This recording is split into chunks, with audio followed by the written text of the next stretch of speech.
Hey guys, today I want to talk about the nervous system and how it relates to pain. Now, I used to always think as a physical therapist that pain was because of tissue damage or tissue was about to be damaged. And we just know now that that is not true. There can be a lot of people with tissue damage that feel no pain at all, and it's not even necessarily a sign of physical danger.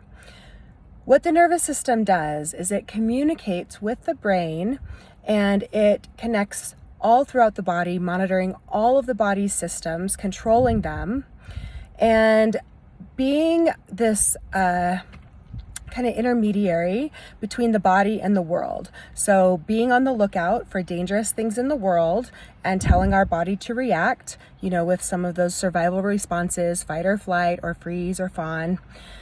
So it's constantly sensing danger in the environment, and the nervous system is also constantly monitoring what's going on inside of the body and reporting that information to the brain.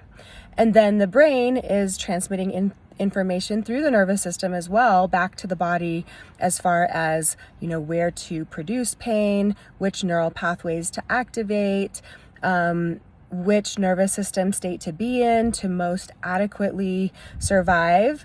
And the thing is, you guys, our nervous system was developed when we were kids. So a lot of us are still responding in the same ways that we would have, when our parents are yelling at us when we're 5, or when we were embarrassed in school, in junior high. So our nervous systems have these very primitive reactions.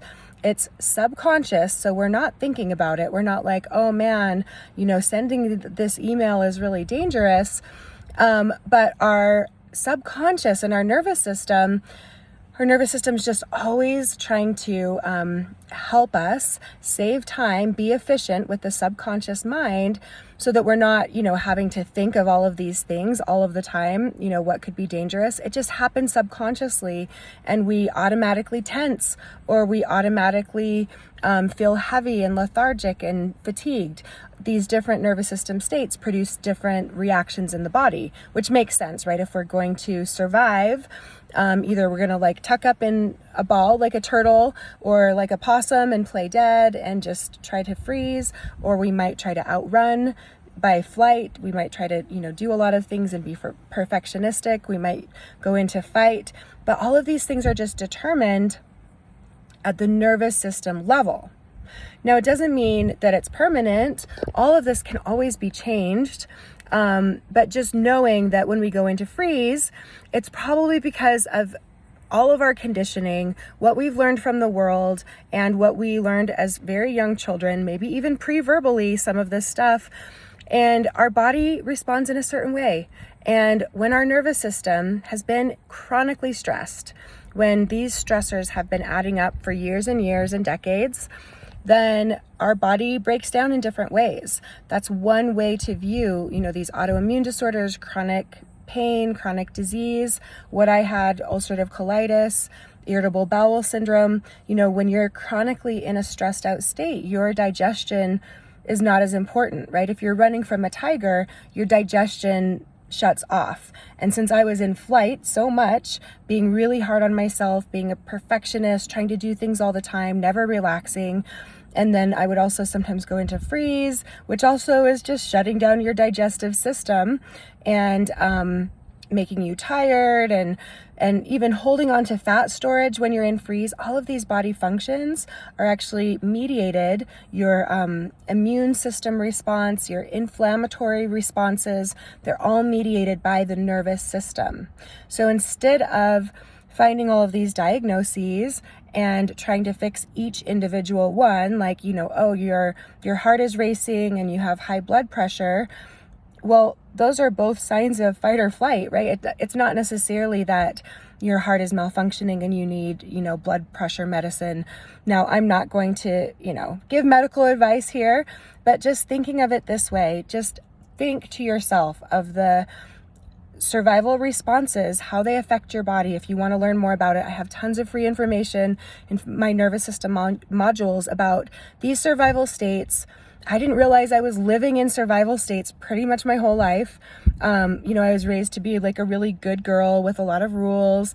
And I think I was in fawn probably, since I started making decisions. And definitely by the time I started going to school, I was really a great student and always wanted to be good. And that was partially, sometimes I really liked that and I felt good about it. And other times I was coming from a fear-based state. I was coming from a survival state of fawn, just trying to like hope that people liked me and hope I was good enough, but inside feeling scared. So these survival states are normal for us to go into. They're adaptive responses. It shows that our nervous system is working, which is great, but we are not always being chased by a tiger. I started to feel like once I had kids and I had a job and so much stress and pressure I was putting on myself, I started feeling like I was always being chased by a tiger, when it was really just the cortisol and adrenaline that were being produced by my thoughts, my personality traits that I developed, these survival states that I was living in and not knowing. So this is just kind of a little basic view of how the nervous system affects the body and how it can affect the body systems. And when the nervous system is resourced and resilient and feeling safe, think of the zebra that's outrun, like it's escaped from a tiger, and then it goes into this rest and repair state. It's not thinking of the future and the past, and animals are able to just switch into this, okay, you're out of the danger, now go into this rest and restore and repair and regenerate stage and reproduce, and it's where the cells reproduce and grow, and your digestion turns back on, your reproductive system, like all of these things that are shut down in survival mode can turn back on. The body knows how to heal. Your immune system can fight off potential threats. Inflammation goes down. All of these things happen in the parasympathetic calm state or the safe state of the nervous system. But a lot of times we're not feeling safe. That's a problem with modern society. It's probably not even just as much as how you were raised, because I've not experienced a lot of trauma. Really, I would say no big T traumas.